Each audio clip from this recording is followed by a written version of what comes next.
11 Maret 2011 tengah malam. 80 mil dari pantai Jepang, bumi tiba-tiba gagal tanpa peringatan. Sebuah lempeng kerak bumi raksasa sepanjang ratusan mil terlepas, melepaskan tekanan yang telah terkunci selama berabad-abad. Dalam sekejap, hampir seketika, gelombang kejut melaju menuju pantai. Tak ada yang siap menghadapi yang akan terjadi. Di pembangkit listrik tenaga nuklir Fukushima Daiichi, operator mendengar suara melengking, baja melintir, dan beton bergesekan. Lantai turun, dinding bergoyang, dan ruangan hancur. Masao Yoshida, manajer pabrik, ada di kantornya. Dia jatuh ke lantai saat ubin langit-langit hancur dan lemari arsip berat meluncur melintasi ruangan. Di ruang bawah tanah unit, satu sensor percepatan berbunyi keras saat guncangan melampaui batas desain, membengkokkan baja dan merusak beton. Ini bukan gempa bumi biasa. 2 menit di dalam inti reaktor unit 1, 2, dan 3 prosedur penghentian darurat, protokol Scrum, mulai secara otomatis. Penggerak hidrolik menembakkan dan mendorong batang kendali ke inti bahan bakar nuklir dari bawah bejana reaktor. Batang-batang ini terbuat dari boron karbida, racun bagi fisi nuklir. Reaksi berantai terputus, 4,7 gigawatt daya turun jadi nol dan turbin melambat. Hanya alarm meraung dan debu mengendap yang tersisa. Di ruang kontrol, pengawas memegang konsol, melihat lampu hijau di papan, lalu berteriak, penutupan dikonfirmasi. Bangunan retak, jalan melengkung, dan jaringan listrik runtuh memutus pembangkit dari luar. Namun, sistem keselamatan tetap berfungsi. Para pria lega. Mereka baru saja selamat dari gempa terkuat dalam sejarah Jepang, berkekuatan 9,0 skala Richter. Setidaknya, itulah yang mereka kira. Di dasar gedung turbin, generator diesel darurat meraung. Mesin-mesin raksasa sebesar kereta api ini memang dibuat untuk kondisi seperti ini. Listrik mengalir ke pompa pendingin agar air bersirkulasi di atas batang bahan bakar panas, menjaga suhu stabil. Ini baru tahap awal, 20 menit pertama. Meskipun batang kendali telah menghentikan fisi, rakitan bahan bakar masih tetap aktif. Di dalam tabung logam, produk sampingan uranium terus terurai dan melepaskan sejumlah besar panas peluruhan. Hanya beberapa menit setelah dimatikan, inti reaktor menghasilkan sekitar 7% dari daya penuhnya. Kedengarannya kecil, tapi itu cukup untuk melelehkan baja dan mendidihkan bertonton air dalam hitungan detik. Semua itu terperangkap dalam panci bertekanan tanpa jalan keluar. Reaktor butuh aliran air terus-menerus untuk membuang panas. Masao Yoshida memeriksa monitor, melihat generator menyala dan mendengar pompa berdengung. Dia mengira sistemnya masih bertahan, tanpa sadar kekacauan di luar. Lautan surut dari pantai dan segera akan menghancurkan pembangkit. 41 menit setelah gempa, gempa susulan masih mengguncang pembangkit. Saat operator memeriksa sekitar, seorang pekerja menoleh ke pantai dan terkejut. Lautan hilang, tergantikan bebatuan gelap dan licin di dasar laut. Para pria terkejut melihat garis hitam di cakrawala. Dinding air tinggi bergerak ke arah mereka. Gelombang menghantam landasan dangkal, kecepatannya melambat tapi ketinggiannya naik. Dinding laut, pelindung pabrik. 19 kaki sedangkan gelombang 45 kaki. 51 menit, pukul 15.37 tsunami datang dengan suara gemuruh, menenggelamkan pabrik. Dinding laut langsung hancur. Gelombang besar berisi lumpur, mobil, kontainer, dan sampah industri berputar menghantam pabrik dengan jutaan ton beratnya. Kendaraan yang diparkir di luar terlempar ke sisi bangunan.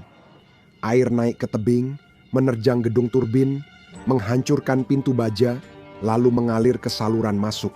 Air itu mengalir deras menuruni tangga, langsung menuju ke ruang bawah tanah, jantung dari pabrik tersebut. Peralatan listrik dan generator darurat berada di sini. Dalam beberapa detik, ruang generator penuh air laut. Mesin diesel raksasa tersendat, lalu berhenti. Sementara panel listrik mengalami korsleting sebelum akhirnya padam. 12 dari 13 generator langsung berhenti beroperasi. Generator ke-13 berpendingin udara berada di unit 6 di atas bukit yang terlalu jauh untuk dipakai. Lampu padam, perjuangan dimulai. 55 menit. Di ruang kontrol, kegelapan menyelimuti, ventilasi mati, pompa pendingin berhenti, dan panel kontrol yang dulu berkedip kini gelap. Satu-satunya cahaya berasal dari tanda keluar darurat dan sorotan senter para operator yang bergetar.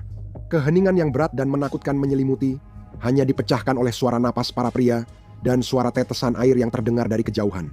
Para operator melihat alat pengukur kosong dan menyadari mereka kehilangan daya. Pengawas bertanya soal baterai cadangan, namun jawabannya negatif, hanya ada sekitar 8 jam daya darurat. Sebelumnya, aku ingin cerita hal agak menakutkan. Beberapa hari lalu, aku dan temanku bersenang-senang. Aku mencari nama mereka di Google dan langsung menemukan alamat lama mereka, nomor telepon mereka, bahkan email yang sudah bertahun-tahun tidak mereka gunakan. Aku membacakannya kepada mereka dan mereka berkata, "Tunggu, bagaimana kamu tahu itu?" Kamu bisa dengan mudah mencari siapa saja atau apa saja di Google dan menemukan berbagai macam informasi pribadi seperti ini. Situs-situs ini dijalankan oleh broker data yang mengumpulkan informasi pribadimu. Mereka mengemas dan menjualnya ke siapa saja, biasanya penipu dan spammer. Orang-orang ini seperti mencetak uang, dan itu sepenuhnya legal di Amerika. Broker secara hukum diwajibkan untuk menghapus informasi kamu jika kamu memintanya, tapi mereka membuatnya sangat sulit untuk dilakukan. Atau kamu bisa melakukan seperti yang saya lakukan. Gunakan Aura, sponsor video ini.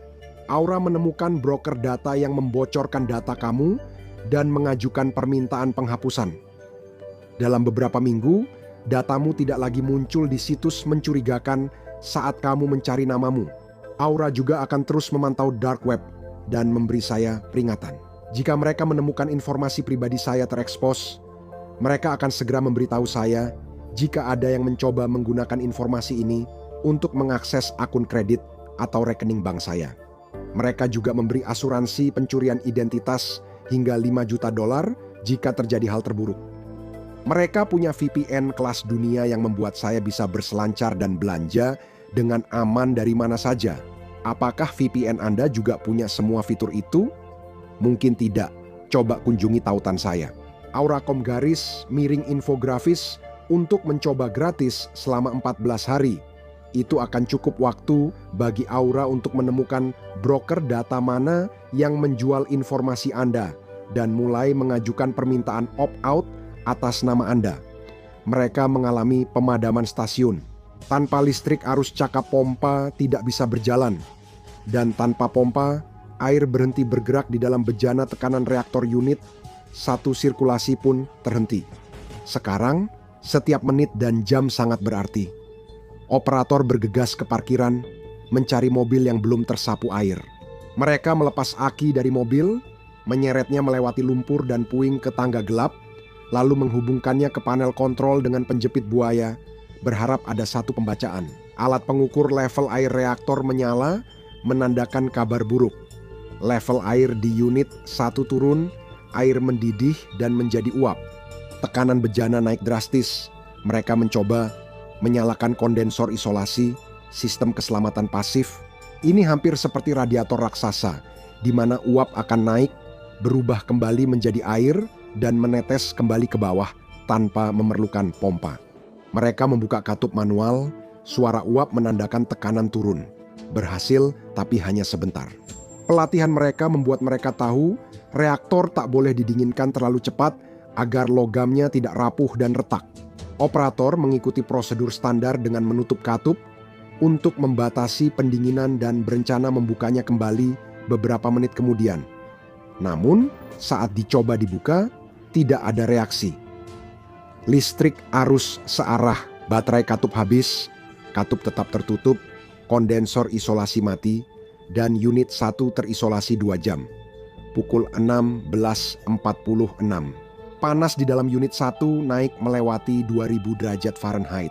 Air pendingin mendidih dan menguap, permukaannya turun, bagian atas rakitan bahan bakar terbuka dalam uap panas, memicu kehancuran inti. Batang bahan bakar mulai rusak, selubung logamnya terlalu panas, bereaksi dengan uap dan terbakar, menciptakan panas alih-alih melepaskannya. Logam itu cepat teroksidasi, mengambil oksigen dari uap air dan mengisi bejana reaktor dengan gas hidrogen sambil melepaskan energi besar. Inti reaktor kini memanas, bukan hanya dari peluruhan radioaktif, tapi juga terbakar secara kimiawi, sehingga suhu naik hampir 4.000 derajat Fahrenheit. Ujung batang bahan bakar, 12 kaki tampak dari air surut, bersinar merah dengan uap oranye, lalu merah tua. Tabung logam mengembang dan terbelah, pelet uranium tumpah keluar, jatuh ke saluran dan menyatu menjadi massa cair. 2 jam 30 menit. Di ruang kontrol, pengukur aki mobil berkedip dalam gelap. Jarumnya melewati garis merah bahan bakar aktif dan terus bergerak. Jarum memasuki ruang kosong di dial yang seharusnya tak tercapai. Seorang insinyur senior melihat, lalu berdoa lirih. Inti itu kini menjadi tungku yang memberi makan dirinya sendiri dengan uranium. Pelet bahan bakar mulai melunak. Inti reaktor runtuh saat batang-batangnya menyatu, menghalangi air apapun yang mungkin disuntikkan nanti. Alam radiasi di ruang kontrol berbunyi keras. Tabung bahan bakar pecah dan gas radioaktif xenon serta kripton bocor. 4 jam berlalu, malam tiba. Pembangkit listrik gelap kecuali cahaya senter yang menembus gelap. Di unit 2 dan 3, situasinya berbeda tapi sama-sama putus asa. Reaktor ini tidak memakai kondensor isolasi, melainkan turbin uap yang memanfaatkan uap reaktor untuk menggerakkan pompa. Ini adalah desain yang brilian yang dapat berjalan tanpa listrik selama masih ada daya baterai untuk mengontrol katup-katupnya. Di unit 2, sistem bekerja keras, menjaga kestabilan dan mencegah lelehan inti ulang. Baterai mulai lemah, operator mencari sumber daya agar sirkuit kontrol tetap hidup. Namun, di unit 1 situasinya sudah tanpa harapan. Tingkat air sudah berada di bawah bagian atas bahan bakar aktif dan inti reaktor hampir sepenuhnya kering. Bahan bakar meleleh menjadi lumpur cair yang disebut corium, yaitu lava radioaktif dari uranium dan baja yang meleleh. Cairan itu menetes ke dasar bejana tekan reaktor, menggenang panas dan mendesis di atas baja lantai setebal 6 inci. Masao Yoshida berada di pusat tanggap darurat seperti bunker di lokasi itu, berteriak melalui telepon ke kantor pusat Tokyo. Dia butuh truk listrik, mobil pemadam, dan baterai. Tokyo lambat karena debat aturan dan birokrasi. Yoshida membanting telepon. Mereka harus bertahan 8 jam sendiri. Tekanan di unit 1 mencapai tingkat kritis. Bejana baja itu menggembung dan jika meledak akan menyebar awan kehancuran ke seluruh wilayah. Mereka harus melakukan ventilasi. Ventilasi adalah memilih antara 2 opsi buruk. Untuk mencegah ledakan bejana penahan, mereka harus sengaja melepas uap radioaktif ke udara. Itu akan mencemari pedesaan dan kota Okuma, tapi menyelamatkan bejana. Itu satu-satunya pilihan. Katup manual ada di ruang bawah tanah. 2 operator sukarela menjalankan misi ini. Pria-pria itu memakai masker, jas hujan, membawa senter berat, dan menutup lengan serta ujung celana dengan lakban. Mereka melangkah ke dalam ruang udara, di mana radiasi di dalamnya semakin meningkat. Sinar gamma menembus dinding baja.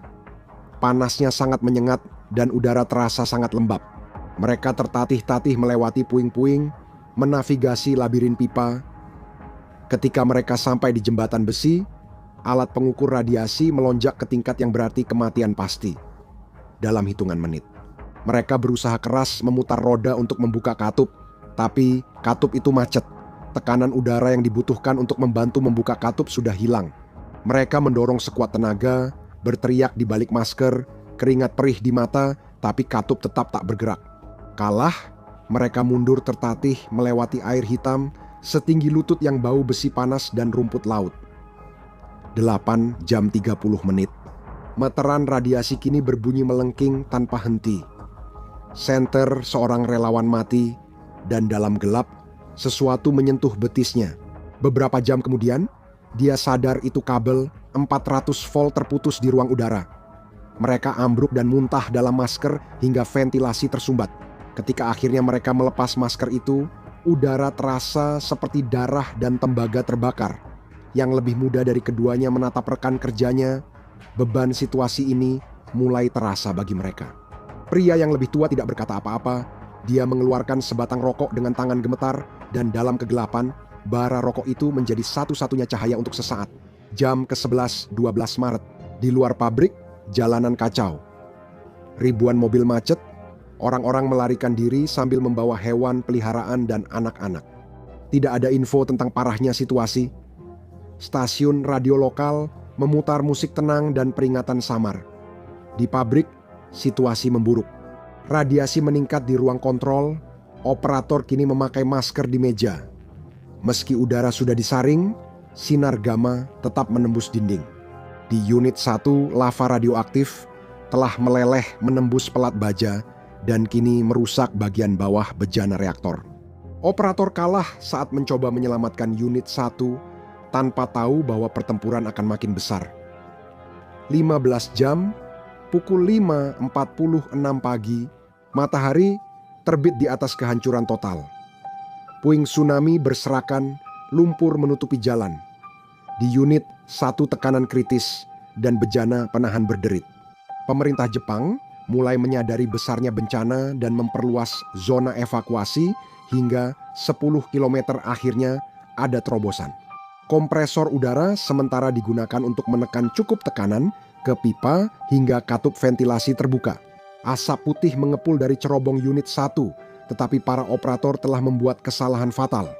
Gas hidrogen, hasil ledakan pelelehan inti, tidak hanya keluar dari cerobong. Karena kekurangan daya, katup aliran balik gagal berfungsi dan gas tersebut bocor keluar dari wadah dan masuk ke lantai servis. Ini lantai teratas gedung reaktor, ruang terbuka beratap seng. Hidrogen berkumpul di bawah balok langit-langit dan bercampur dengan oksigen. Konsentrasinya mencapai 4%, 8%, lalu 12% menjadi bom bahan bakar udara yang sangat besar. Menunggu pemicu 24 jam hari pertama terlewati. Para pria itu kelelahan, belum tidur atau makan, hanya minum air botol dan memantau alat yang hampir diam. Mereka bersiap menyuntikkan air laut sebagai upaya terakhir. Ini akan merusak reaktor selamanya karena garam laut langsung menggerogoti logam. Pusat masih berdebat, tapi Yoshida mengabaikan mereka dan bersiap. Namun, ancaman yang lebih besar muncul. 25 jam pada pukul 15.36. Sebuah gempa susulan kecil mengguncang pabrik. Ada percikan api. Ledakan di unit 1 bukanlah ledakan nuklir, melainkan kimia, namun kekuatannya sangat dahsyat.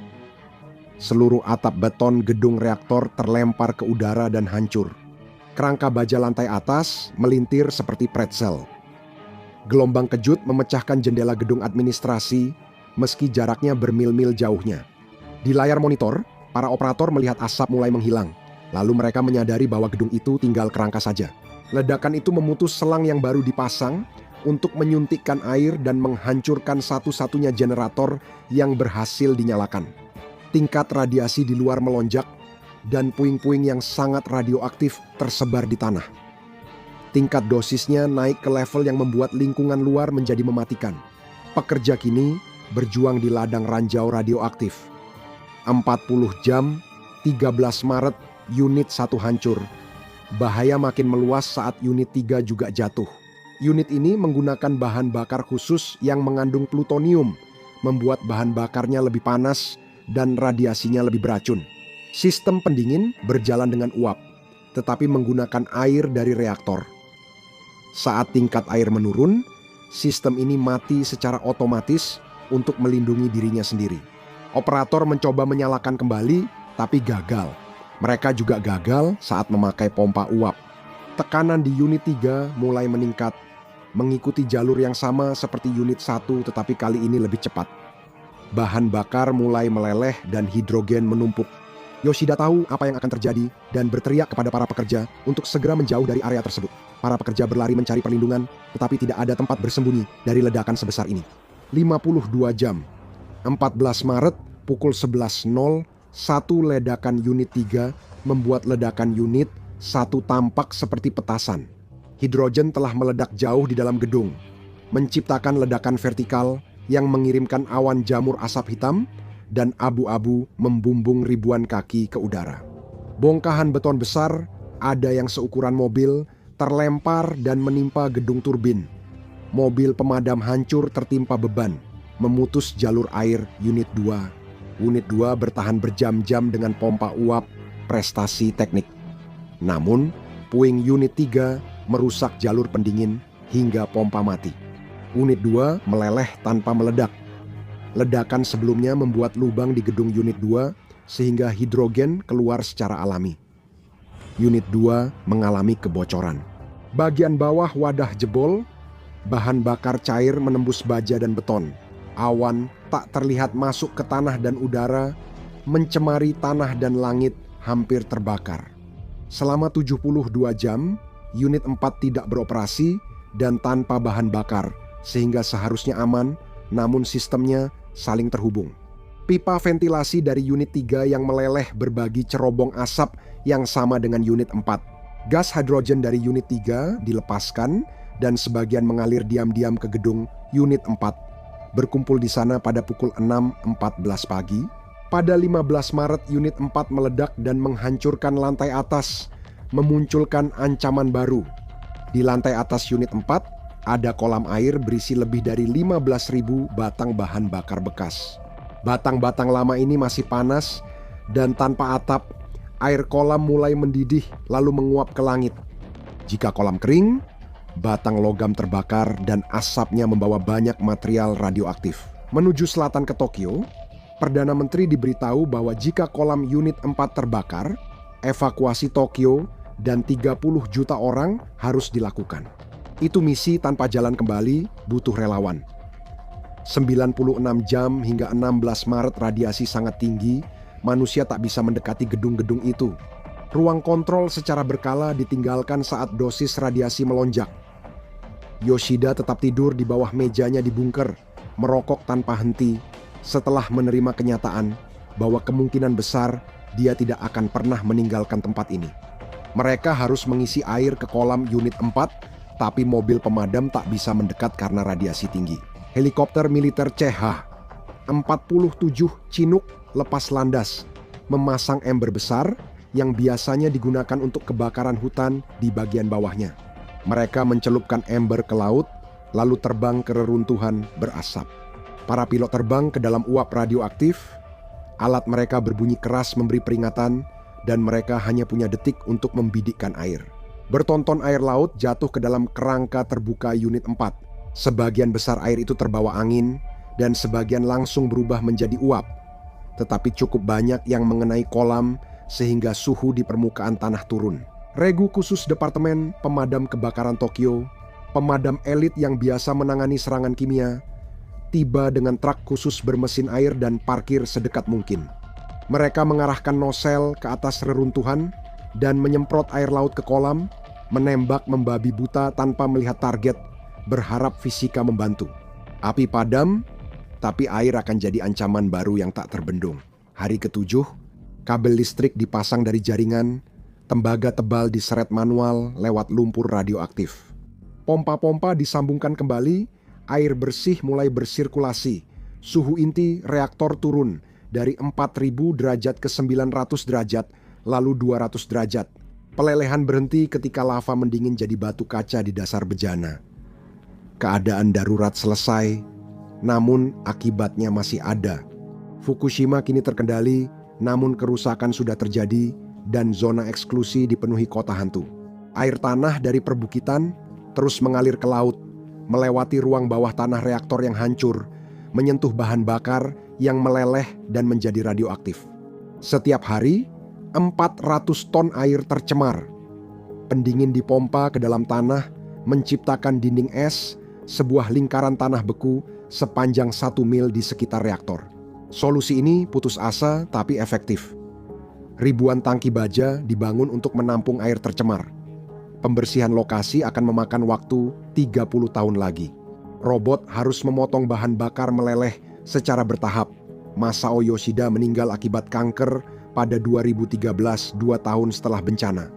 Dia selalu di pabrik saat krisis dan dikenang sebagai penyelamat Jepang Timur meski melanggar perintah. Lihat tempat yang lebih terkontaminasi dari Chernobyl dan Fukushima, atau klik video ini.